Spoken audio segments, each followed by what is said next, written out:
الحمد لله الحمد لله وكفى وسلام على عباده الذين اصطفى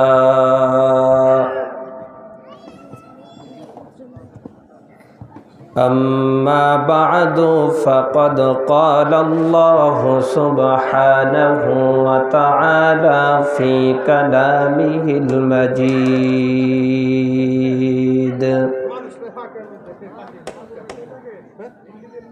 أعوذ بالله من الشيطان الرجيم بسم الله الرحمن الرحيم يا أيها الذين آمنوا اتقوا الله وكونوا مع الصادقين وقال تعالى وسارعوا إلى مغفرة من ربكم وجنة عرضها السماوات والأرض أعدت للمتقين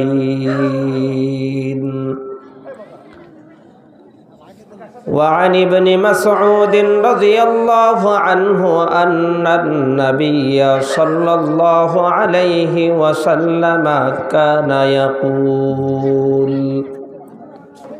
اللهم إني أسألك الهدى والتقى والعفاف والغنى صدق الله مولانا العظيم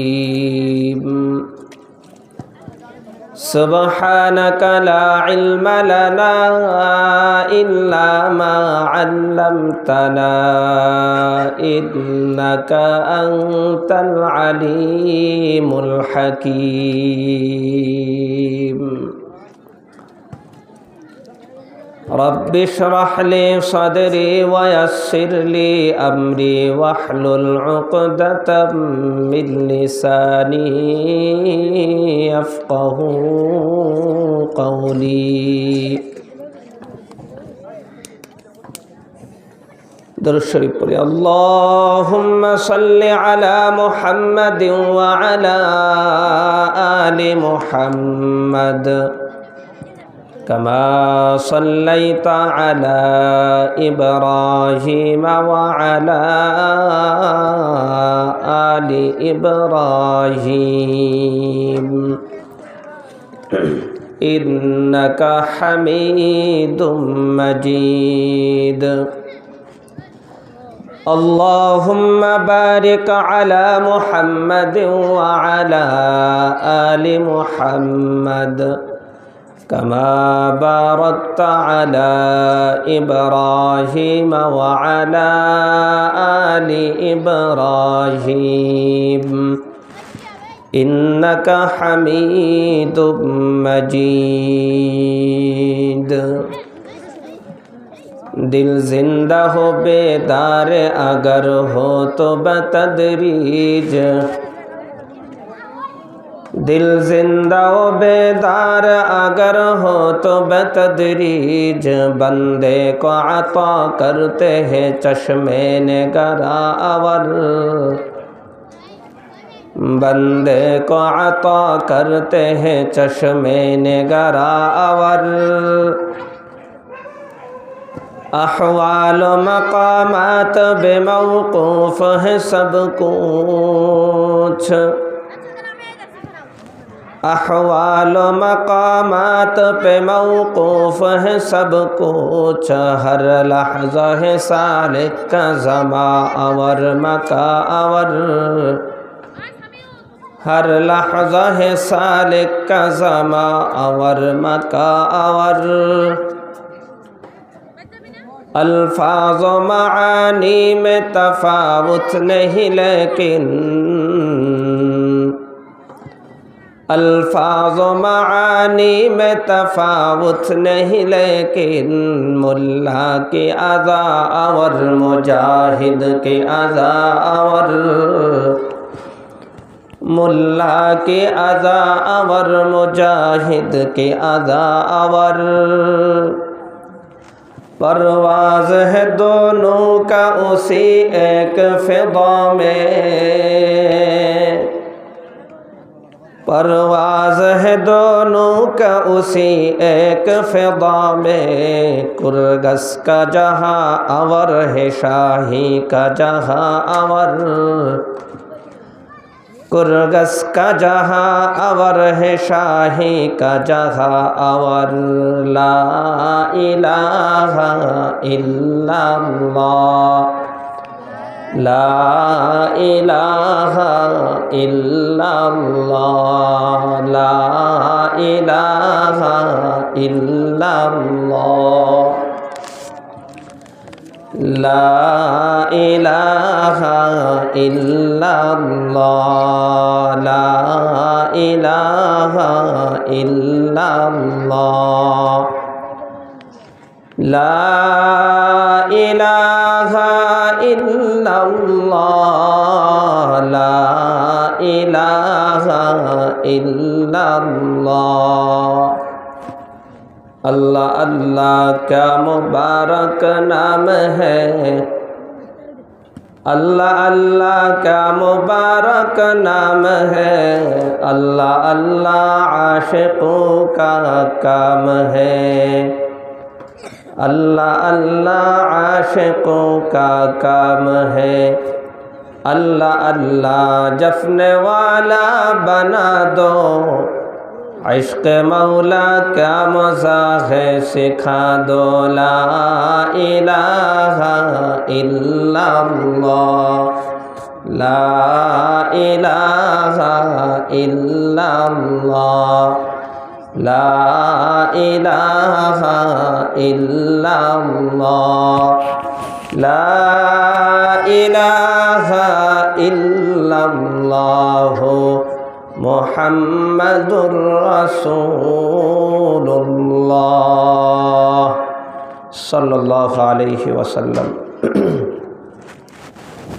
हालालिया ग्रामेर मृत আব্দুল হালিমের পুত্র জনাব মীর শাহজাহান হোসেনের বাড়ির উদ্যোগে আজকের এই মহতি ওয়াজ মাহফিলের ওয়াজিবুল ইহতিরাম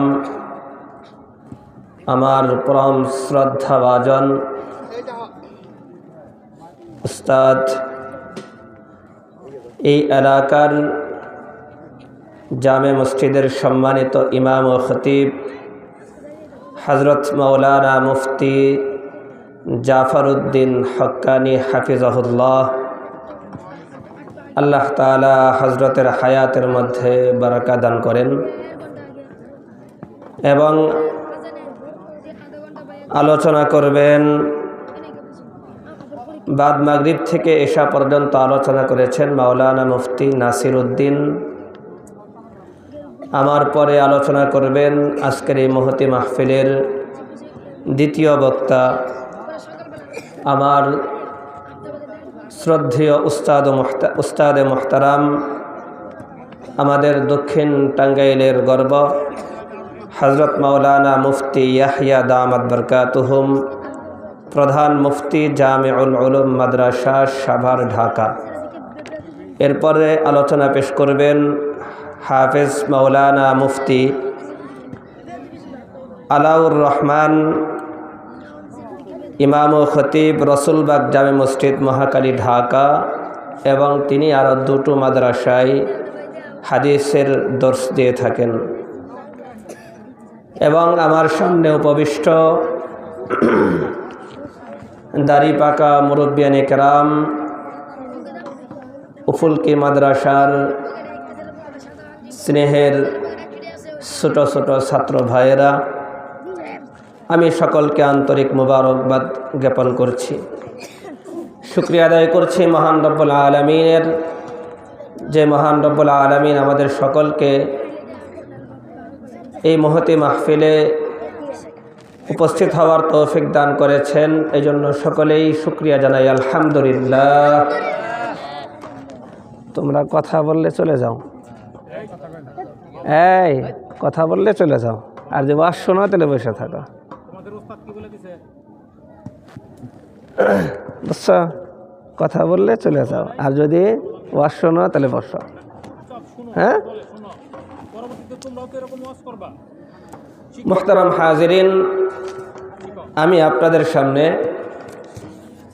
সূরাতুত তাওবার 119 নম্বর আয়াতের কারিমা তেলাওয়াত করেছি এবং সূরা আলে ইমরানের 133 নম্বর আয়াত তেলাওয়াত করেছি। আল্লাহ নবী সাল্লাল্লাহু আলাইহি ওয়াসাল্লামের অসংখ্য অগণিত আহাদিস মুবারাকাত থেকে ছোট্ট একটি হাদিস পাঠ করেছি। উক্ত আয়াত এবং হাদিসকে কেন্দ্র করে আমি আপনাদের সামনে দিনে কিছু কথা আলোচনা করবার প্রয়াস চালাবো ইনশাআল্লাহ। ওমা তৌফিক ইল্লা বিল্লাহ। আল্লাহ তাআলা সূরাতুত তাওবার 119 নম্বর আয়াতের মধ্যে ইরশাদ করেন, ইয়া আইয়ুহাল্লাযীনা আমানু ইত্তাকুল্লাহ ওয়া কুনু মা'আস সাদিকিন। আল্লাহ বলেন, ইয়া আইয়ুহাল্লাযীনা আমানু, হে মুমিন বান্দারা। আল্লাহ তাআলা এখানে খুব মায়া করে, মহাব্বত নিয়ে, অত্যন্ত ভালোবেসে মুমিনদেরকে ডাক দিয়ে বলেছেন। আল্লাহ তাআলা বলেছেন, হে আমার মুমিন বান্দারা। এখানে আল্লাহ তাআলা কোনো দল মত বর্ণ কোনো ভেদ করেন নাই, কোনো প্রকার ভেদ করেন নাই। আল্লাহ তাআলা যার দিলের মধ্যে ঈমান আছে, সে কালো হোক সুন্দর হোক, ল্যাংড়া হোক সুস্থ হোক সবল হোক, উচ্চ ফ্যামিলির হোক ধনী হোক গরিব হোক, আর বাংলাদেশের হইলে যে কোনো দল করুক, সব আল্লাহ তাআলা সমস্ত মুমিনদেরকে ডাক দিয়ে বলতেছেন, দুইটা হুকুম করেছেন। প্রথম হুকুম ইত্তাকুল্লাহ, তোমরা আল্লাহকে ভয় করো। 2 নম্বর হুকুম কুনু মা'আস সাদিকিন, সৎ লোকদের সাথী হও এবং সৎ লোকদের সাথী হও। এই আয়াতের মধ্যে আল্লাহ তাআলা মুমিনদেরকে ডাক দিয়া প্রথম হুকুমটা করেছেন হলো ইত্তাকুল্লাহ, আল্লাহকে ভয় করো, অর্থাৎ তাকওয়ার পথ অবলম্বন করো। কেন আল্লাহ তাআলা মুমিনদেরকে তাকওয়ার পথ অবলম্বন করতে বলেছেন? কারণ হলো, যদি কারো মধ্যে আল্লাহর প্রতি ভয় কাজ না করে, আল্লাহর প্রতি ভয় না থাকে, তাহলে তার দ্বারা আল্লাহর হুকুম পালন করা সম্ভব না। উদাহরণস্বরূপ, আমাদের স্কুল কলেজ হোক, আমাদের মাদ্রাসা হোক, আমাদের যে সমস্ত ছেলে মেয়েরা স্কুলে পড়ে, মাদ্রাসায় পড়ে, কলেজে পড়ে, ভার্সিটিতে পড়ে, এবং আমাদের যারা সন্তান আছে, যেই সন্তানের দিলের মধ্যে মা বাবার প্রতি ভয় কাজ করে, সে মা বাবার কথা অক্ষরে অক্ষরে পালন করে। যেই সন্তানের দিলের মধ্যে শিক্ষকের প্রতি ভয় কাজ করে, সেই সন্তান শিক্ষকের কথা শুনে এবং প্রতিদিনের পড়া সে মুখস্থ করে। মাদ্রাসার যেই তালিবে ইলমের মনের মধ্যে উস্তাদের প্রতি ভয় থাকে, সেই ছেলেটা কখনো তার উস্তাদের সাথে বেয়াদবি করে না, উস্তাদের কথার বাহিরে চলে না। এজন্য ভয় এটা বহুত বড় দামি একটা সম্পদ। কারখানার শ্রমিক তার যদি কারখানার যিনি জিএম থাকবেন, ম্যানেজার থাকবেন, তাদের প্রতি যদি ভয় না থাকে, তাহলে ওই শ্রমিককে দিয়ে সে কাজ আদায় করতে পারবে না, কাজ আদায় করতে পারবে না। সে ছুটি নিবে মাসে 4 দিন, তার মনের মধ্যে তো আর ভয় নাই। সে বলবে যে না, আমাকে 4 দিন ছুটি নিয়ে আসছি, 5-6 দিন থেকে গেলেও চলবে, এরকমই তো মনে করবে। তখন কারখানা কি চলবে না বন্ধ হয়ে যাবে? বন্ধ হয়ে যাবে। তো এই জন্য আল্লাহ তাআলা তার মুমিন বান্দাদেরকে ডাক দিয়ে প্রথম যেই কথাটা বলেছেন, ইত্তাকুল্লাহ, তোমরা আল্লাহকে ভয় করো।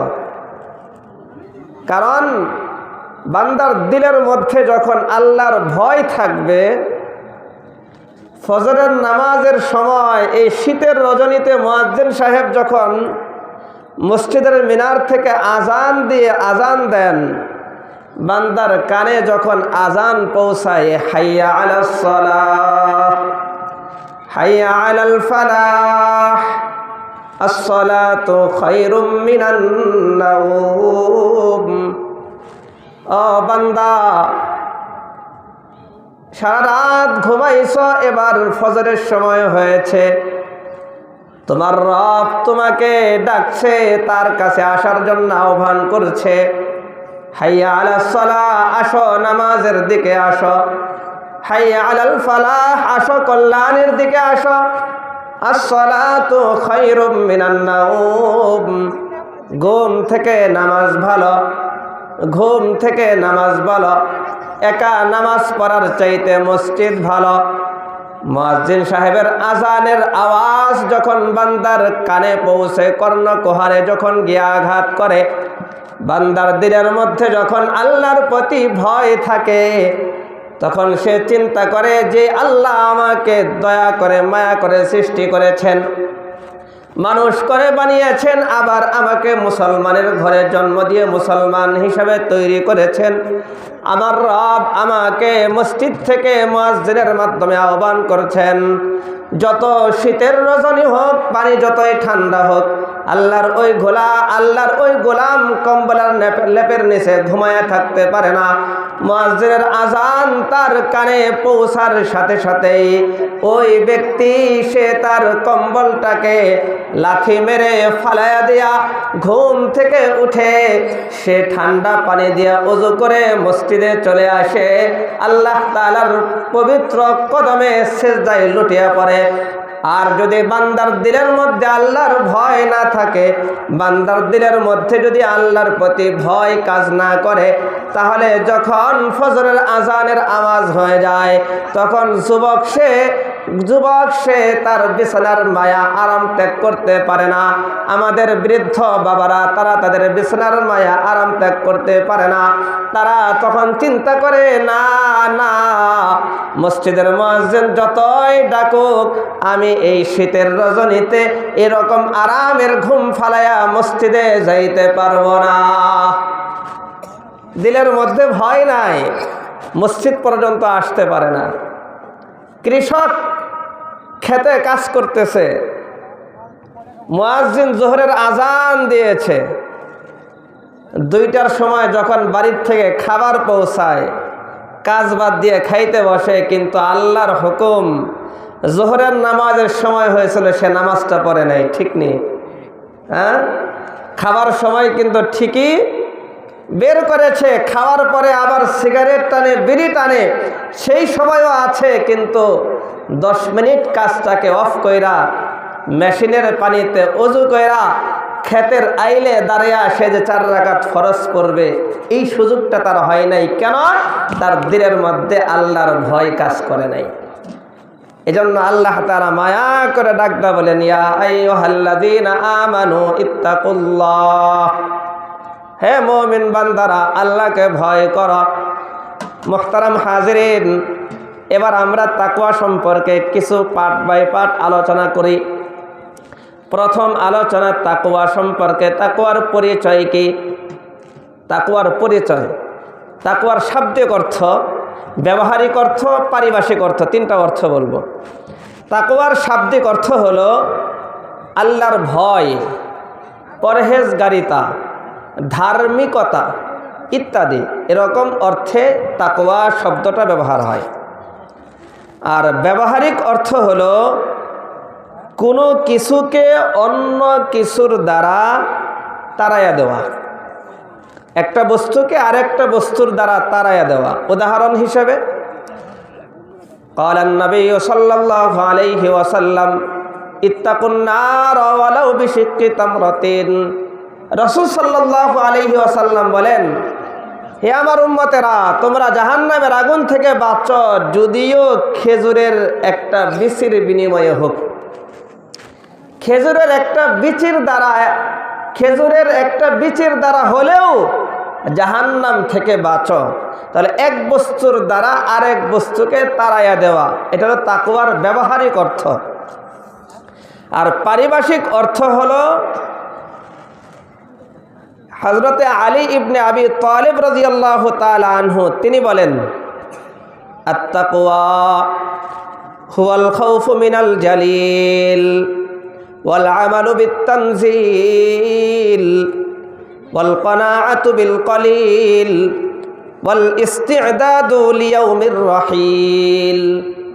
আলী ইবনে আবি তালিব বলেন, তাকওয়া হলো হুয়াল খাউফু মিনাল জালিল, আল্লাহকে ভয় করা, আল্লাহকে ভয় করে চলা। ওয়াল আমালু বিত-তানজিলি, কোরআনের উপরে আমল করা। ওয়াল কানাআতু বিল কলিল, অল্পে তুষ্ট থাকা। আর 4 নম্বর হলো ওয়াল ইস্তি'দাদু লিয়াউমির রাহিল, মৃত্যুর দিনের প্রস্তুতি গ্রহণ করা। এটা হলো তাকওয়ার পারিভাষিক অর্থ, যে অর্থটা আলী ইবনে আবি তালিব রাদিয়াল্লাহু তাআলা আনহু করেছেন। তাকওয়ার আরেকটা প্রসিদ্ধ অর্থ আছে, যে অর্থটা ইমাম জালালউদ্দিন সুয়ুতি রাহমাতুল্লাহি আলাইহি তিনি যালিকাল কিতাবু লা রাইবা ফীহি হুদাল লিল মুত্তাকিন, এই মুত্তাকিনের ব্যাখ্যায় করেছেন, আস-সাইরিনা ইলাত তাকওয়া বিইমতিসালিল আওয়ামিরি ওয়াজতিনাবিন নাওয়াহি লিত্তিকাইহিম বিযালিকান নার। অর্থাৎ মাঝখানে তাকওয়ার সংজ্ঞা করেছেন যে বিইমতিসালিল আওয়ামির ওয়াজতিনাবিন নাওয়াহি। তাকওয়ার পারিভাষিক অর্থ হলো ইমতিসালুল আওয়ামির, আল্লাহ তাআলার যাবতীয় আদেশাবলীকে পালন করা, ওয়াজতিনাবুন নাওয়াহি, এবং যাবতীয় নিষিদ্ধ কাজ থেকে বিরত থাকা। মুহতারাম হাজিরিন, এবার আসেন তাকওয়ার গুরুত্ব আর ফজিলত নিয়ে আমরা কিছু আলোচনা করি। সময় খুবই সংক্ষিপ্ত, আমি ইনশাল্লাহ এই সংক্ষিপ্ত সময়ের মধ্যে আমার আলোচনাটা আপনাদেরকে বোঝানোর চেষ্টা করব, আপনারা দোয়া করেন। তাকওয়ার গুরুত্ব ফজিলত সম্পর্কে 1 নম্বর কথা, তাকওয়া সম্পর্কে আল্লাহ তাআলার নির্দেশ। কুরআনুল কারীমের মধ্যে আল্লাহ তাআলা তাকওয়ার কথা সবচেয়ে বেশি আলোচনা করেছেন ঈমানের কথা, তারপরে সবচেয়ে বেশি আলোচনা করেছেন তাকওয়ার কথা নিয়ে, তাকওয়া সম্পর্কে। তাকওয়া এই শব্দ থেকে নির্গত, ইত্তাকু ফেল, ইয়াত্তাকি ফেল, মুত্তাকিন ইসমে মাফউল, তাকওয়া মাজদার, এই সব মিলাইলে আমি আমার শায়খ মুর্শিদ হযরত মাওলানা শামসুল আলম দামাত বরকাতুহুম বগুড়ার হযরতের মুখ থেকে, জবান থেকে শুনেছি, কোরআনের 586 জায়গায় তাকওয়া সম্পর্কে আলোচনা করা হয়েছে। 586 নামাজের কথা আলোচনা করা হয়েছে 38 থেকে 42 জায়গায়, আর তাকওয়ার কথা আলোচনা করা হয়েছে 586 জায়গায়। আল্লাহু আকবার। তাকওয়া ঈমানের পরে সবচেয়ে মহা গুরুত্বপূর্ণ, একজন মুমিনের জন্য যেই গুণ অর্জন করা, সেটা হলো তার দিলের মধ্যে আল্লাহর ভয়টাকে বসায়া নেওয়া। আল্লাহ তাআলা তাকওয়ার এই গুণ, আল্লাহর ভয়ের গুণ অর্জন করার জন্য হুকুম করেছেন। আল্লাহ তাআলা বলেন সূরা নিসা আয়াত নাম্বার 131, আল্লাহ বলেন, ওয়ালাকাদ ওয়াসাইনাল্লাযীনা উতুল কিতাবা মিন ক্বাবলিকুম ওয়া ইয়্যাকুম আনিত্তাকুল্লাহ। ওয়ালাকাদ ওয়াসাইনা, আমি আদেশ করেছি, আল্লাযীনা উতুল কিতাবা মিন ক্বাবলিকুম, তোমাদের পূর্ববর্তী যাদেরকে কিতাব দেওয়া হয়েছিল, অর্থাৎ শেষ নবীর আগে যত কিতাবধারী উম্মত চলে গেছেন, সমস্ত উম্মতদেরকে ওয়া ইয়াকুম এবং তোমাদেরকে আন এ মর্মে আমি আল্লাহ আদেশ করছি, অবশ্যই আদেশ করছি, ইত্তাকুল্লাহ তোমরা আল্লাহকে ভয় করো। আদেশটা কি? তোমরা আল্লাহকে ভয় করো, তাকওয়ার গুণ অর্জন করো, দিলের মধ্যে আল্লাহর ভয়টাকে বসায় রাখো। 2 নম্বর সূরা আলে ইমরানের 102 নম্বর আয়াতে আল্লাহ বলেন, ইয়া আইয়ুহাল্লাযীনা আমানুত্তাকুল্লাহা হাক্কা তুকাতিহ, হে মুমিন বান্দারা তোমরা আল্লাহকে যথাযথভাবে ভয় করো। সূরা তাগাবুনের 16 নম্বর আয়াতের মধ্যে আল্লাহ বলেন, ফাত্তাকুল্লাহা মাস্তাতাতুম, তোমরা যথাসাধ্যভাবে আল্লাহকে ভয় করে চলো। এইভাবে আল্লাহ তাআলা অসংখ্য জায়গায় ইত্তাকু আল্লাহকে ভয় করার কথা বলেছেন। তাকওয়ার ব্যাপারে রাসূল সাল্লাল্লাহু আলাইহি ওয়াসাল্লামের নির্দেশ, এটা 2 নম্বর কথা, তাকওয়ার গুরুত্ব এবং ফজিলত নিয়ে। আল্লাহর নবী সাল্লাল্লাহু আলাইহি ওয়াসাল্লামের একজন জলিলুল কদর সাহাবী হযরত মুআয ইবনে জাবাল রাদিয়াল্লাহু তাআলা আনহুকে রাসূল সাল্লাল্লাহু আলাইহি ওয়াসাল্লাম ইয়ামানের গভর্নর করে যখন পাঠাচ্ছিলেন, তখন মুআয ইবনে জাবাল রাদিয়াল্লাহু তাআলা আনহু রাসূল সাল্লাল্লাহু আলাইহি ওয়াসাল্লামকে বলছেন, আমাকে কিছু উপদেশ দেন।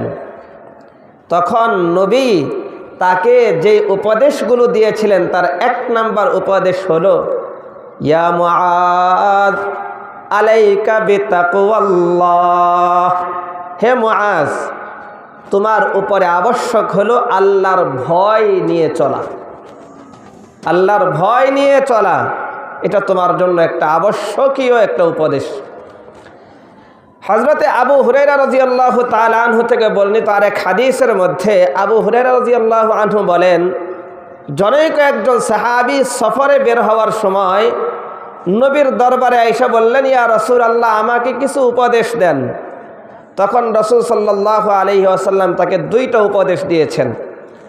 1 নম্বর উপদেশ হলো আলাইকা বিতাকওয়াল্লাহ, তোমার উপরে আবশ্যক হলো আল্লাহকে ভয় করে চলা।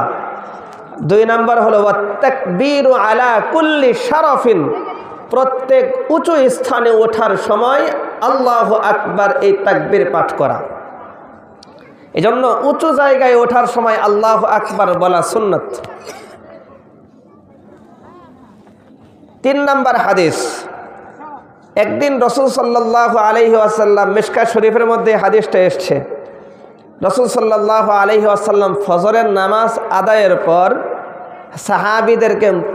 সাহাবীদের দিকে মুখ করে বসছেন। বৈশা তাদেরকে কিছু নসিহত করেছেন, এমন নসিহত যেটা বিদায়ী নসিহত। তো একজন সাহাবী বলেন, রাবি যিনি তিনি বলতেছেন, আমরা মনে করলাম রাসূল সাল্লাল্লাহু আলাইহি ওয়াসাল্লাম আমাদেরকে বিদায় নসিহত করছেন, তাই আমরা রসুলকে বললাম, ইয়া রাসূলুল্লাহ আপনি আমাদেরকে কিছু উপদেশ দেন। তখন রাসূল সাল্লাল্লাহু আলাইহি ওয়াসাল্লাম বলেন, উসীকুম বিতাকওয়াল্লাহ ওয়াস-সামঈ ওয়াত-তাআতি ওয়া ইন আবদুন হাবাশিয়্যুন। রাসূল আরবি সাল্লাল্লাহু আলাইহি ওয়াসাল্লাম উপদেশ দিচ্ছেন। রাসূল বলেন, উসীকুম বিতাকওয়াল্লাহ, হে আমার সাহাবারা আমি তোমাদেরকে আল্লাহর ভয় তাকওয়া অর্জনের ব্যাপারে উপদেশ দিচ্ছি। 2 নম্বর উপদেশ হলো ওয়াস-সামঈ, আল্লাহ এবং রাসূলের কথা মনোযোগ দিয়ে শোনা, ওয়াত-তাআতি এবং নেতার আনুগত্য করা, ওয়া ইন আবদুন হাবাশিয়্যুন, যদিও নেতা একজন গোলাম হয়, হাবশি গোলাম হয়, নেতার মধ্যে যদি নেতার গুণ থাকে তাহলে আনুগত্য করতে হবে। নেতার গুণ কেমন হবে? নেতার গুণ হবে নেতা মসজিদে গেলে নামাজের ইমামতি করতে পারে, আবার সমাজও চালাইতে পারে, দেশ পরিচালনা করতে গেলে দেশ চালাইতে পারে। উমর ইবনুল খাত্তাবের মতো নেতা হইলে তার আনুগত্য করার নির্দেশ রাসূল দিয়েছেন। ওসমানে গনি, আলী, হায়দার, আবু বকর সিদ্দিক রাদিয়াল্লাহু তাআলা আনহুম, এদের আদলে এদের গুণে গুণান্বিত নেতা যদি আমরা পাই রসুল তাদের আনুগত্য করার নির্দেশ দিয়েছেন। তাহলে আমরা 3টা হাদিসের মাধ্যমে জানলাম রসুল সাল্লাল্লাহু আলাইহি ওয়াসাল্লাম তাকওয়ার ব্যাপারে আদেশ করেছেন। আল্লাহর ভয় এই গুণ অর্জন করার জন্য রসুল আদেশ করেছেন। 3 নাম্বার তাকওয়ার গুরুত্ব এবং ফজিলত নিয়ে 3 নাম্বার কথা হলো, মুত্তাকি ছাড়া আল্লাহ তাআলা কারো ইবাদত কবুল করেন না। মুত্তাকি ছাড়া ইবাদত কবুল হয় না। কুরবানি সংক্রান্ত আলোচনা করেছেন আল্লাহ তাআলা সূরা মায়েদার মধ্যে। সূরা মায়েদার 27 নম্বর আয়াতের মধ্যে আল্লাহ বলেন, ইন্নামা ইয়াতাকাব্বালুল্লাহু মিনাল মুত্তাকিন। আল্লাহ তাআলা মুত্তাকিনদের পক্ষ থেকেই ইবাদত কবুল করে থাকেন। তাহলে তাকওয়ার গুণ অর্জন করতে হবে আমল যদি আল্লাহর কাছে কবুল করাইতে চাই। 4 নাম্বার তাকওয়া কিয়ামতের পথ দেখায়, তাকওয়া হেদায়েতের পথ দেখায়। 4 নাম্বার হলো তাকওয়া হেদায়েতের পথ দেখায়। সূরাতুল লাইলের মধ্যে আল্লাহ বলেন, ফাআম্মা মান আ'তা ওয়াত্তাকা ওয়া সাদ্দাকা বিল হুসনা ফাসানুয়াসসিরুহু লিল ইউসরা।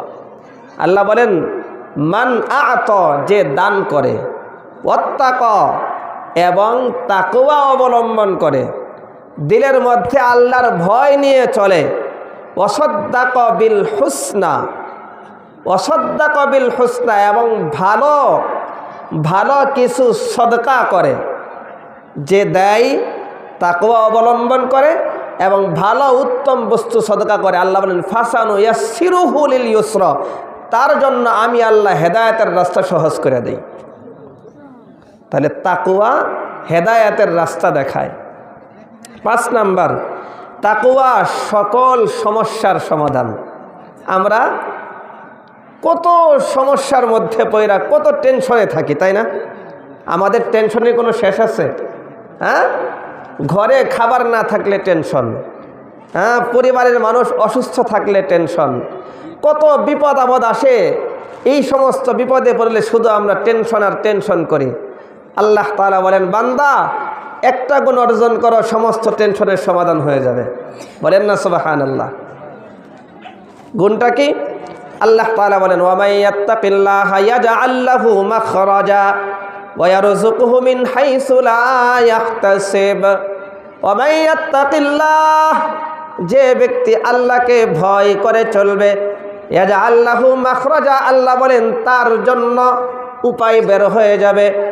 ওয়া ইয়ারযুকহু মিন হাইসু লা ইয়াহতাসিব, বান্দারে তোর রিজিকের জন্য, খাবারের জন্য, 3 বেলা আহার জোগানোর জন্য সকাল থেকে সন্ধ্যা পর্যন্ত পায়ের ঘাম মাথায় ফেলে কত মেহনত করিস, কত টেনশন করিস। আর বাংলাদেশ ছেড়ে, নিজের দেশ ছেড়ে আগের আরেক দেশে গিয়া কত কষ্ট করিস। মানুষের কত কথা শুনতে হয়, গাড়ি চালাইতে গেলে কথা শুনতে হয়, মালিকের কাজ মালিকের মন মতো না হইলে কথা শুনতে হয়। কৃষক, সে কৃষি কাজ করে, সময় শেষ হওয়ার পরে তার ঘরে ফসল তুলতে পারবে কিনা সেই টেনশনে থাকে।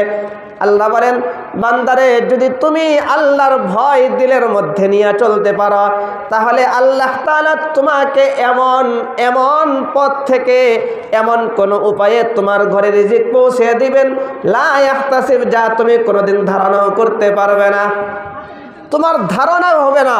আল্লাহ তাআলা এমন জায়গা থেকে তোমার রিজিকের ব্যবস্থা করবেন। আল্লাহু আকবার। তাকওয়া সকল সমস্যার সমাধান। 6 নাম্বার তাকওয়া মানুষকে গুনাহ থেকে বাঁচায় রাখে।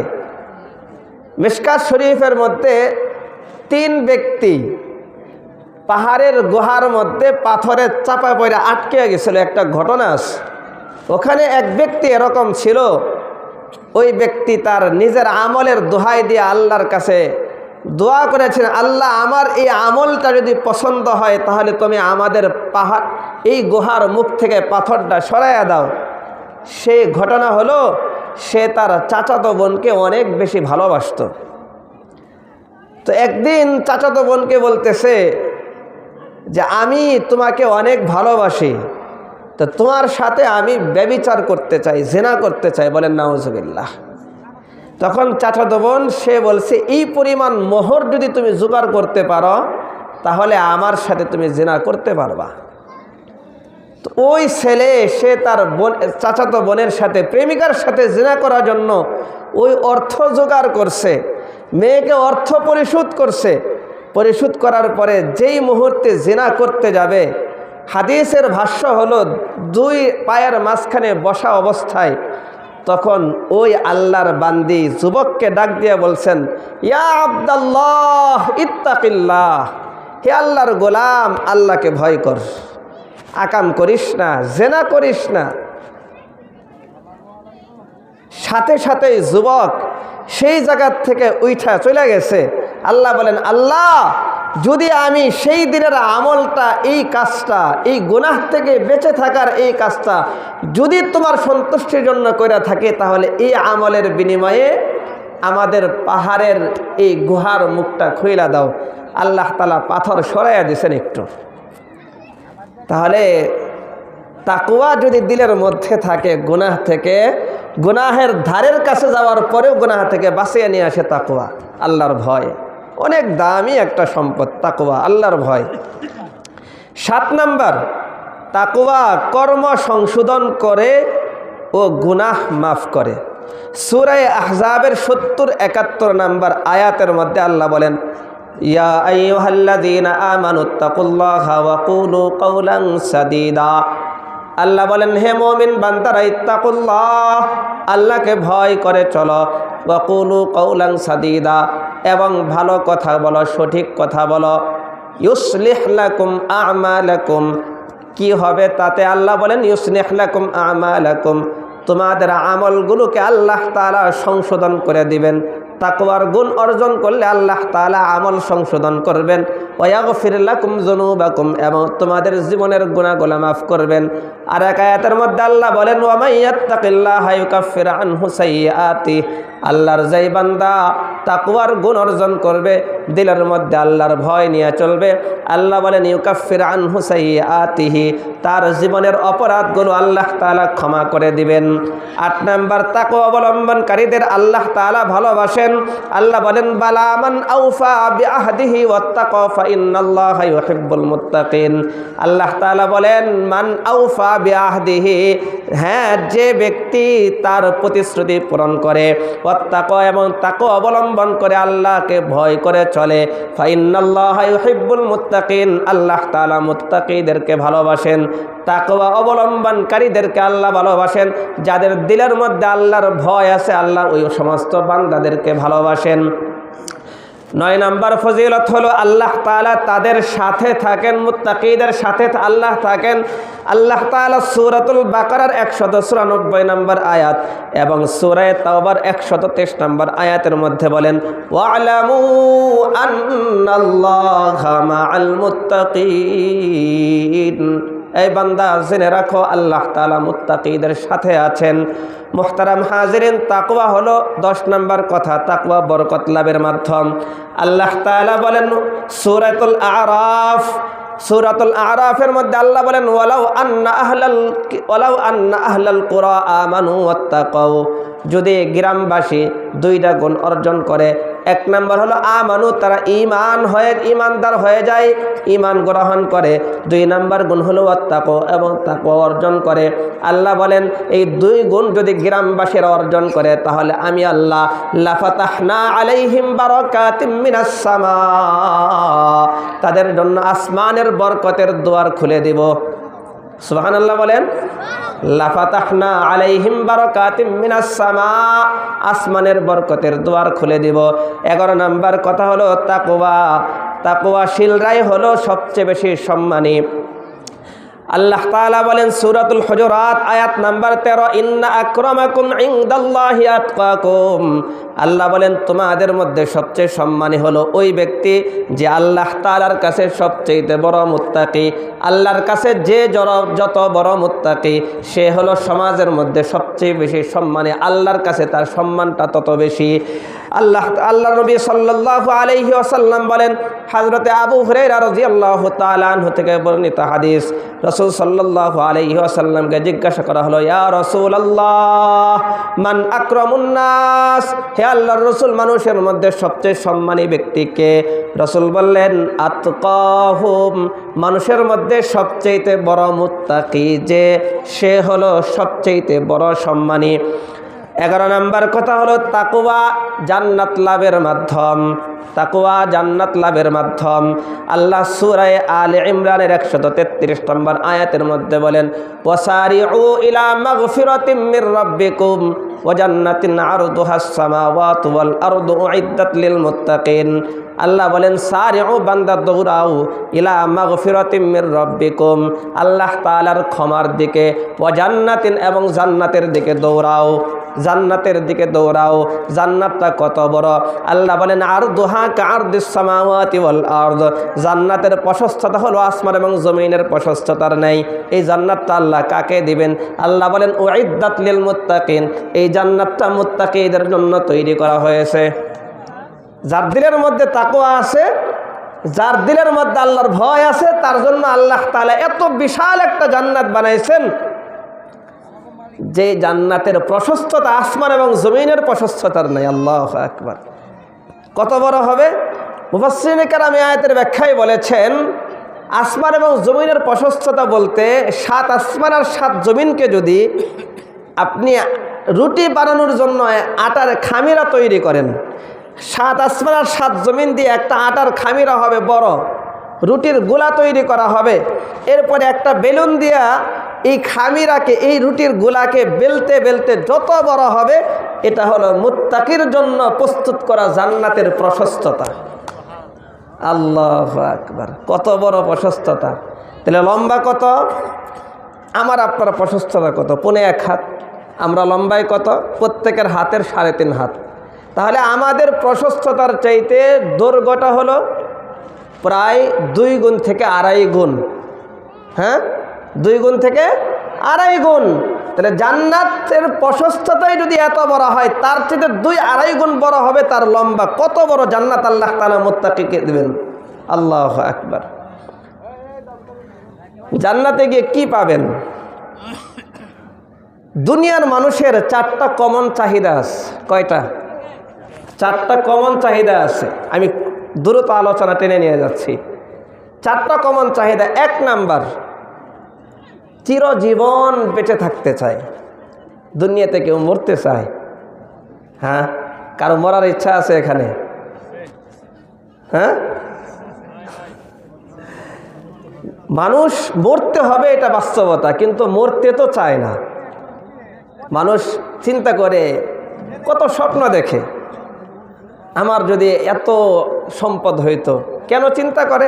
তার মরণটাকে সে আরো দূরে রাখতে চায়। মানুষ যদি এরকম হায়াত পাইতো যে সে চিরজীবন বেঁচে থাকতে পারবে, কি যে খুশি হইতো! আল্লাহু আকবার। চিরজীবন বেঁচে থাকার একটা আশা, একটা স্বপ্ন সবার মধ্যেই থাকে। বেশি হায়াত পাওয়ার আশা সবার মধ্যেই থাকে। চিরজীবন বেঁচে থাকার একটা কামনা, বাসনা মানুষের মধ্যে আছে, কিন্তু দুনিয়ার রীতিতে এটা আশা করা যায় না, এটা কল্পনাও করা যায় না। কিন্তু মানুষের তামান্না, আকাঙ্ক্ষা, কামনা, বাসনা, এটা কমন কামনা। থানবী রহমতুল্লাহ আলাই একটা বুড়ির ঘটনা বলছেন। এক বুড়ি নাতি আসছিল, নাতি অসুস্থ হয়ে গেছে। তো ওই বুড়ির ভেতরে একটা কালো ষাঁড় আছে। ষাঁড় তো আপনারা ছিলেন, গ্রামের মানুষ। তো একটা কালো ষাঁড় আছিল। তো বুড়ির বাড়িতে কালো ষাঁড়, আর ওই বুড়ির খুব আদরের একটা নাতি আছে। তো নাতিটা হঠাৎ করে অসুস্থ হয়ে গেছে। নাতি যখন অসুস্থ হয়েছে, তো বুড়ি আল্লাহর কাছে 2 হাত তুলে দোয়া করে, আল্লাহ, আমি বুড়ি মানুষ, বেশি দিন দুনিয়াতে বাঁচতে পারবো না। আমার হায়াত থেকে হায়াত কাইটা হইলেও আমার নাতনির জীবনটাকে আরেকটু হায়াত ভিক্ষা দাও। আমরা দোয়া করিনি? হ্যাঁ, সন্তানের জন্য দোয়া করে না ভাইভাবে? আমার হায়াত কাইটা হইলেও আল্লাহ সন্তানকে বাঁচিয়ে রাখো। তো বুড়িমা দোয়া করতেছে, আল্লাহ, আমার হায়াত থেকে হায়াত কাইটা আমার নাতনির জীবনটাকে তুমি বাঁচাইয়া দাও। দোয়া করতেছে, দোয়া করতেছে। ওই মুহূর্তে থানবী বলেন, তার গোয়ালঘর থেকে কালো ষাঁড় কালো ষাঁড়কে ওই বাড়ির বৌমা বা রাখাল তারা একটা পাতিলের মধ্যে কুড়া ভুসি খাইতে দিয়েছিল। খাইতে খাইতে ষাঁড় মুখের পাতিলের মধ্যে মুখ ঢুকাইয়া দিছে। পাতিলের মধ্যে যখন ষাঁড়ের মুখ ঢুকে গেছে, এখন তো ষাঁড় তার মুখ বের করতে পারে না। ষাঁড়ের রাগ উঠে গেছে, দড়ি সিরা এক দৌড়ে বুড়ির ঘরে ঢুকছে। বুড়ি তো আর ষাঁড়ের মাথা দেখে নাই, দেখছে কালো পাতিলের নিচে তো কালো থাকে গ্রাম অঞ্চলে, কি জানি একটা ভয়ঙ্কর প্রাণী তার ঘরে আসছে। মনে করছে আজরাইল হাজির হয়ে গেছে। বুড়ি এবার কয়, আল্লাহ আমি তো অসুস্থ না। আজরাইলকে ডাক দেখে, আজরাইল নাতি হলো ওই ঘরে শুয়ে আছে, আমি কিন্তু অসুস্থ না। যদি মারতে হয় তাহলে ওই ঘরে গিয়ে আমার নাতির জানটা কবজ কইরায়। হ্যাঁ, একটু আগে দোয়া করছে কি, আমার হায়াত কাইটা হইলে আমার নাতিরে বাঁচিয়ে রাখো। আর যেই কালো ষাঁড় পাতিল মুখে দিয়ে ঘরে ঢুকছে, আজরাইল মনে করে এখন বলতেছে, আজরাইল অসুস্থ আমি না রুগী ওই ঘরে শুয়ে আস। মানুষের কি তাৎক্ষণিক মৃত্যু কেউ চায় না, সবাই আরেকটু হায়াত চায়, আরেকটু বেঁচে থাকতে চায়। মানুষের এক নাম্বার কমন চাহিদা। এই জন্য কবি বলেন, দস্ত কো यारो के अंदर से उचक लेती है वो, दस्त को यारों के अंदर से उचक लेते हैं वो, मौत से माने नहीं दरबान ना कोई पासे बा, मौत जाहिल बर जहालत से नहीं करती रहा, इल्म बर आलिम के उसको नहीं तरसई जवा, इल्म बर आलिम के उसको नहीं तरसई जवा। মৃত্যু থেকে সবাই পানাহ চায়, কিন্তু মৃত্যুতে এমন একটা জিনিস, মাউতু কাসিন কুল্লু নাসিন শারিবু কবরু বাইতিন কুল্লু নাসিন দাখিলু। মৃত্যু কাউকে চিনে না, কারো চেহারা চিনে না। যখন মৃত্যুর সময় চলে আসবে, প্রত্যেককে এই দুনিয়া ছেড়ে আল্লাহর ডাকে সাড়া দিয়ে অন্ধকার কবরে সবাইকে গিয়া শুইতে হবে। মানুষের 2 নাম্বার কমন চাহিদা হলো, সে চির যুবক হিসেবে থাকতে চায়। কেউ যৌবন হারাইতে চায় না। যদিও প্রাকৃতিক নিয়মে আমাদের একদিন বার্ধক্যের বয়সে উপনীত হতে হয়, কিন্তু মানুষ চির যুবক হিসেবে থাকতে চায়, কেউ তার যৌবন হারাইতে চায় না। মানুষের 3 নাম্বার কমন চাহিদা হলো, মানুষ সে সবসময় সুস্থ থাকতে চায়, চির সুস্থ থাকতে চায়। দুনিয়াতে আল্লাহ তাআলা কাউকে চির সুস্থ রাখেন না। 1 বৎসর এক টানে কেউ সুস্থ থাকে এমন মানুষ পাওয়া যায় না। মানুষের মধ্যে অসুস্থতা আসেই, কিন্তু মানুষ কেউ অসুস্থ হতে চায় না, সবাই সুস্থ থাকতে চায়। মানুষের 4 নাম্বার কমন চাহিদা হলো চির শান্তি। মানুষ সবসময় সুখ আর শান্তি চায়। হ্যাঁ, মানুষ কি চায়? সবসময় সে সুখে থাকুক, শান্তিতে থাকুক, সুখ শান্তি চায়। মানুষের 1 নাম্বার কমন চাহিদা হলো, মানুষ চিরজীবন বেঁচে থাকতে চায়। 2 নাম্বার, সে চির যৌবন হিসেবেই থাকতে চায়, চির যুবক হিসেবে থাকতে চায়। 3 নাম্বার, চির সুস্থতা চায়। 4 নাম্বার, চির সুখ শান্তি চায়। এই 4টা কমন চাহিদা বান্দা দুনিয়াতে তো পাওয়া যায় না, কিন্তু বান্দা যদি সে তাকওয়ার গুণ অর্জন কইরা আল্লাহ তাআলাকে খুশি কইরা কিয়ামতের ময়দানে যখন জান্নাতীরা জান্নাতে যাবে, তখন হাদিসে পাকের মধ্যে আসছে, হযরত আবু সাঈদ খুদরি এবং আবু হুরায়রা রাদিয়াল্লাহু তাআলা আনহু থেকে বর্ণিত হাদিস, আন্না রাসূলুল্লাহ সাল্লাল্লাহু আলাইহি ওয়াসাল্লাম قال, রাসূল সাল্লাল্লাহু আলাইহি ওয়াসাল্লাম বলেন, ইযা দাখালা আহলুল জান্নাতিল জান্নাতা, যখন জান্নাতীরা জান্নাতে প্রবেশ করবে, খেয়াল করে শুনি, ইযা দাখালা আহলুল জান্নাতিল জান্নাতা, যখন জান্নাতীরা জান্নাতে প্রবেশ করবে, ইউনাদি মুনাদিন, একজন ঘোষণাকারী ঘোষণা করবে, ইন্না লাকুম আন তাহইয়াউ ফালা তামুতু আবাদা, ও জান্নাতীরা জান্নাতে আইছ, ইন্না লাকুম আন তাহইয়াউ, এখানে তোমরা অনন্তকাল চিরজীবন বেঁচে থাকবে, ফালা তামুতু আবাদা, কোশ্চেনকালেও তোমরা মারা যাবে না, মৃত্যুবরণ করবে না। মানুষের 1 নাম্বার কমন চাহিদা জান্নাতে পাওয়া যাবে। জান্নাতে মানুষ ঢুকবে, কিন্তু কোনো দিন মারা যাবে না। মানুষের 2 নাম্বার কমন দুনিয়ার চাহিদা ছিল, সে চির যুবক হিসেবে থাকতে চায়, ফেরেশতা ঘোষণা করবে ওয়া ইন্না লাকুম আন তাসিহু ফালা তাসকামু আবাদা ওয়া ইন্না লাকুম আন তাশিব্বু ফালা তাহরামু আবাদা। ফেরেশতা ঘোষণা করবে, ও জান্নাতীরা, তোমরা জান্নাতে যতদিন থাকবে অনন্ত অসীম জিন্দেগি তোমরা যুবক হিসাবেই থাকবে, কোনোদিন বার্ধক্যে উপনীত হতে হবে না, বৃদ্ধ হবে না। ফালা তাহরামু আবাদা, কোশ্চিনকালেও তোমরা জান্নাতে বৃদ্ধ হবে না। মানুষের 3 নাম্বার কমন চাহিদা হলো মানুষ সে চির সুস্থ থাকতে চায়।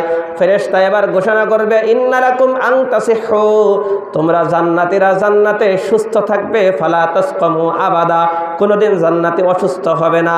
অসুস্থতা কি জিনিস এটা কল্পনাও করতে পারবে না। তোমাদের দুনিয়ার 4 নাম্বার চাহিদা ছিল, তোমরা দুনিয়াতে চির সুখ শান্তি চাইতা, কিন্তু দুনিয়ার রীতিতে কোনোদিন সুখে শান্তি, আজকের সুখ তো কালকে অশান্তি, সকালে সুখ বিকালে অশান্তি, বিকালে সুখ সকালে অশান্তি, এই তো মানুষের জীবন। ফেরেশতা জান্নাতীদেরকে বলবেন, ওয়া ইন্না লাকুম আন তানআমু ফালা তাবআসু আবাদা, ও আল্লাহর বান্দারা যারা আজকে জান্নাতে প্রবেশ করেছ, তোমরা এই জান্নাতে অনন্ত অসীম জিন্দেগি শুধু সুখ আর সুখ ভোগ করবে, কোনোদিন তোমরা অশান্তি কি জিনিস কল্পনাও করতে পারবে না। তাহলে মানুষের দুনিয়ার কমন 4টা চাহিদা কোথায় পাওয়া যাবে? জান্নাতে পাওয়া যাবে, জান্নাতে পাওয়া যাবে। বুখারী মুসলিমের রওয়ায়াত। তো জান্নাতীরা যখন জান্নাতে যাবে তো মনের মধ্যে একটা দুঃখ, দুনিয়ার থেকে মরে গেছে না, দুনিয়াতে তো কবরে যাওয়ার আগে মরতে হয়েছে। তো জান্নাতীরা জান্নাতে যাওয়ার পরে টেনশনে থাকবে, হায় এত নাজ নিয়ামতের মধ্যে আছি, কখন না জানি এই সমস্ত নাজ নিয়ামত রেখে মরে যাইতে হয়। একটা ভয় কাজ করবে, একটা ভয় কাজ করবে।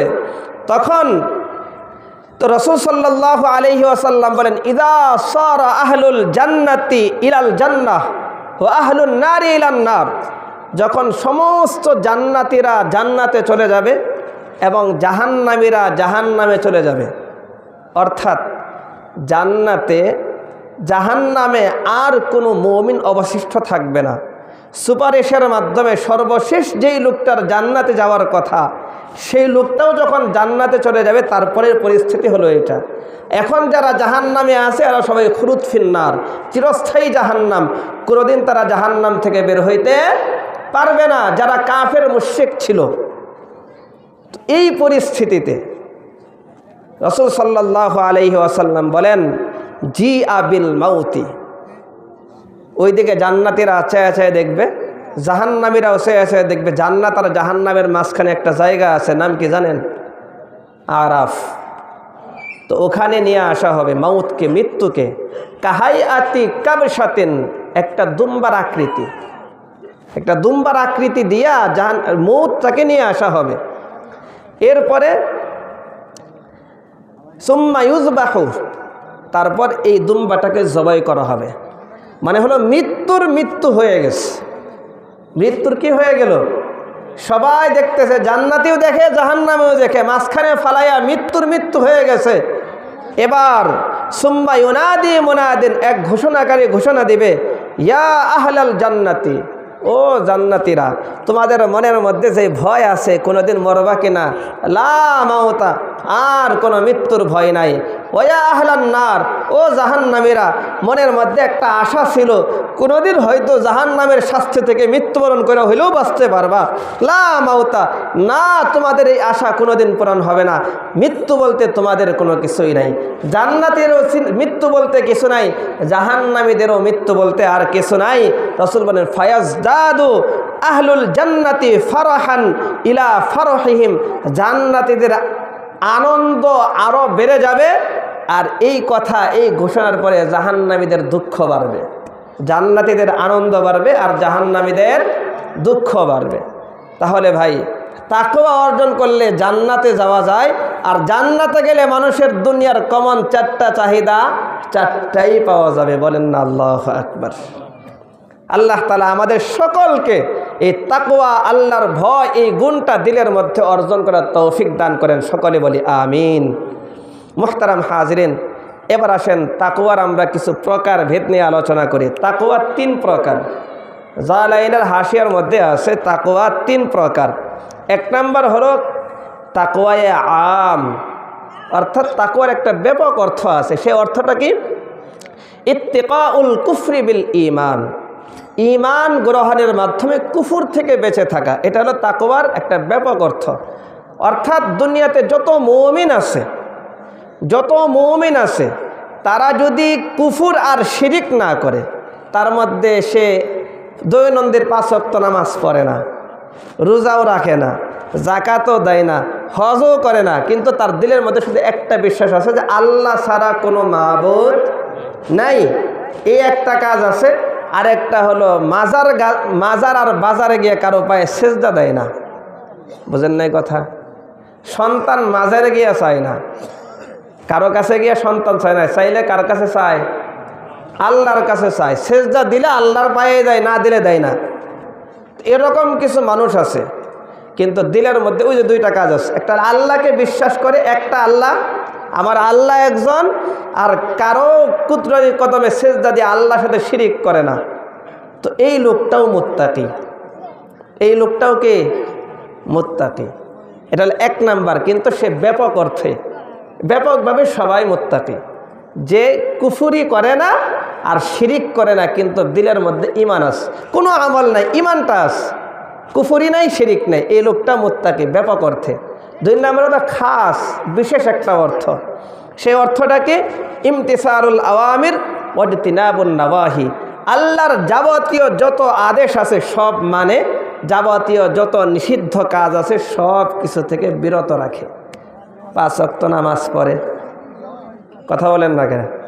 5 ওয়াক্ত নামাজ পড়ে, রমজান মাস আসতেছে রোজা রাখবে, হজ ফরজ হইলে হজ করে, জাকাত ফরজ হইলে জাকাত দেয়, সুদ খায় না। বুঝেন নাই? সুদ খায় না, ঘুষ খায় না, জিনা করে না, কোনো অপকর্ম করে না। হাজী সাহেব হজ থেকে হজে যাওয়ার আগেও যেমন সুদ খায়, তো হজ থেকে আসার পরেও সুদ খায়। এই কিন্তু বিশেষ মুত্তাকি না, ব্যাপক অর্থের মুত্তাকি। বুঝছেন নি কথা?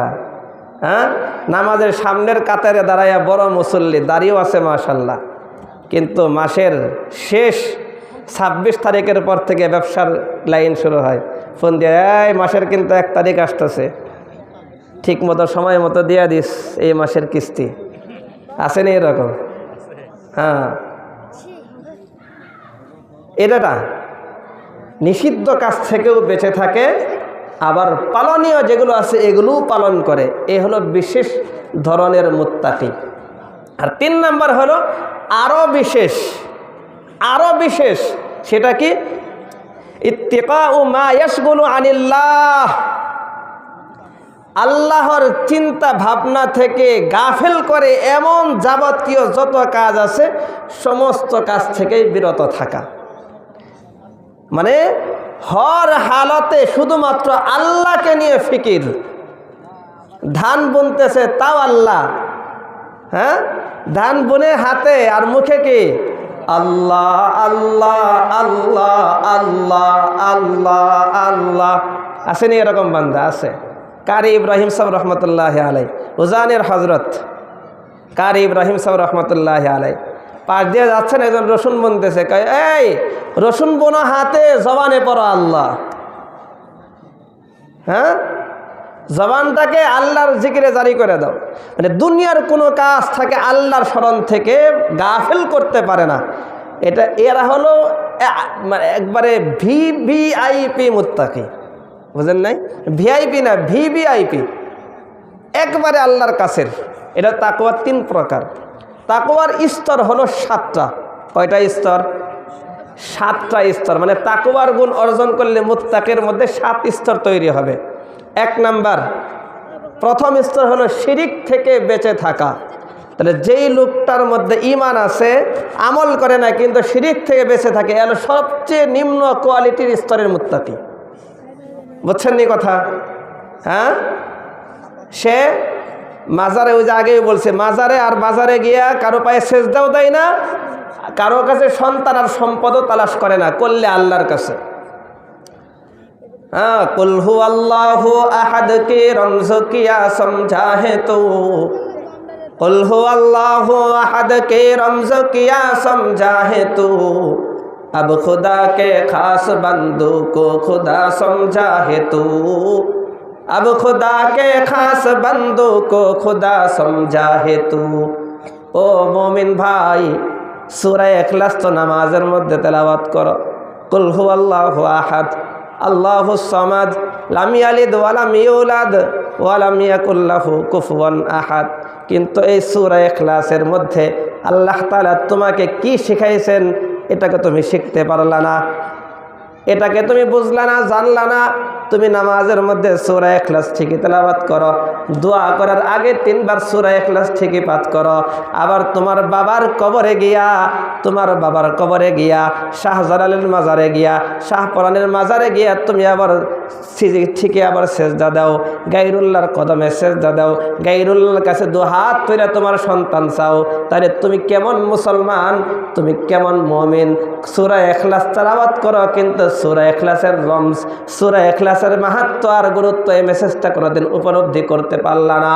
তাই তো কবি একটু আফসোস করে বলছেন, কুল হুয়াল্লাহু আহাদ কি রমজ কিয়া সমঝা হে তো, আব খুদা কে খাস বন্দো কো খুদা সমঝা হে তো। আল্লাহু আকবার। 2 নম্বর স্তর বেদাত থেকে বেঁচে থাকা। 2 নম্বর স্তর কি? বেদাত থেকে বেঁচে থাকা। সারা বছর রসুলের মহাব্বত আর ভালোবাসার নামে খবর নাই। 12 রবিউল আউয়াল মাস আইলে দোকানে মিষ্টির দোকানে মিষ্টি নাই, আসেনি? হ্যাঁ, আবার কি নাই?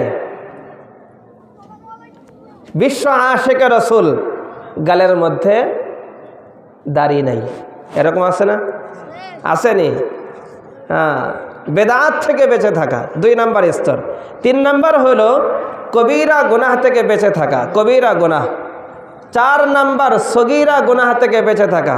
আমি এখন সংক্ষেপে শেষ করছি, আমার উস্তাদ এসে বলছেন। হযরত আম্মা জান আয়েশা সিদ্দিকা রাদিয়াল্লাহু তাআলা আনহাকে রাসূল বলেছেন, ইয়া আয়েশা ইত্তাকি ইয়াকি ওয়া মুহাক্কারাতিজ যুনুব ফাইন্না লাহা মিনাল্লাহি তারিবাত। আয়েশা, ছোট ছোট গুনাহ থেকে বেঁচে থাকো, কারণ আল্লাহ তাআলা কিয়ামতের দিন তোমাকে এই ছোট ছোট গুনাহ সম্পর্কেও জিজ্ঞাসা করবেন। এজন্য ছোট ছোট গুনাহ থেকেও বেঁচে থাকা। 5 নম্বর হলো যা বৈধ, এমন বৈধ কাজ থেকেও বেঁচে থাকা। যেমন খাবার দাবার আছে, খানা পিনা, কাপড় চোপড়, এগুলো তো আমাদের বৈধ, কিন্তু এমনভাবে না চলা যে আল্লাহ তাআলার স্মরণ থেকে আমাদেরকে গাফেল করে দেয়। 6 নম্বর স্তর হলো সন্দেহযুক্ত বিষয় থেকে বেঁচে থাকা। আল্লাহ রাসূল সাল্লাল্লাহু আলাইহি হাদিসের মধ্যে বলছেন, আল হালালু বাইয়িনুন ওয়াল হারামু বাইয়িনুন ওয়া বাইনাহুমা মুশতাবিহাত। হালাল স্পষ্ট, হারাম স্পষ্ট, আর দুইয়ের মধ্যে যা আছে এগুলো হলো সন্দেহযুক্ত। ফামানিত্তাকাশ শুবহাত ফাকাদ ইস্তাবরা লিদীনিহি ওয়া আরজিহি। যে ব্যক্তি সন্দেহযুক্ত বিষয় থেকে বেঁচে থাকলো, সে তার দ্বীন এবং ইজ্জতকে হেফাজত করলো। ওয়ামান ওয়াকা ফিশ শুবহাত ওয়াকা ফিল হারাম। আর যে ব্যক্তি সন্দেহযুক্ত কাজের মধ্যে প্রবেশ করলো, সে হারামের মধ্যে ঢুকে যাওয়ার সম্ভাবনা আছে। এরপরে লম্বা কথা আছে, হুজুর বলবেন। এই জন্য 6 নম্বর স্তর হলো সন্দেহযুক্ত বিষয় থেকে বেঁচে থাকা। আর 7 নম্বর হলো আল্লাহ তাআলার স্মরণ থেকে গাফিল করে এমন যাবতীয় যা আছে দুনিয়াতে সব কিছু থেকে বেঁচে থাকা। এটা তাকওয়ার 7ম স্তর। আল্লাহ তাআলা আমাদের সকলকে এই তাকওয়ার গুণ অর্জন করে দুনিয়া এবং আখিরাতের সফলতা অর্জন করার তৌফিক দান করেন। সকলে বলি আমিন। ওয়া আখিরু দাওয়ানা আনিল হামদুলিল্লাহি রাব্বিল আলামিন। আসসালামু আলাইকুম ওয়া রাহমাতুল্লাহি ওয়া বারাকাতুহু। আলহামদুলিল্লাহ, জাযাকাল্লাহ, বারাকাল্লাহ, হাইয়াকাল্লাহ, ওয়াবাইয়াকাল্লাহ, আহসানাল জাযা। হযরত, আপনাদের সামনে অত্যন্ত গুরুত্বপূর্ণ কোরআন এবং হাদিসের আলোকে নসিহা পেশ করলেন। আল্লাহ তাআলা হযরতের হায়াতের জিন্দেগির মাঝে, ইলম ও আমলের মাঝে আল্লাহ বারাকা দান করুন। সকলে বলেন আমিন।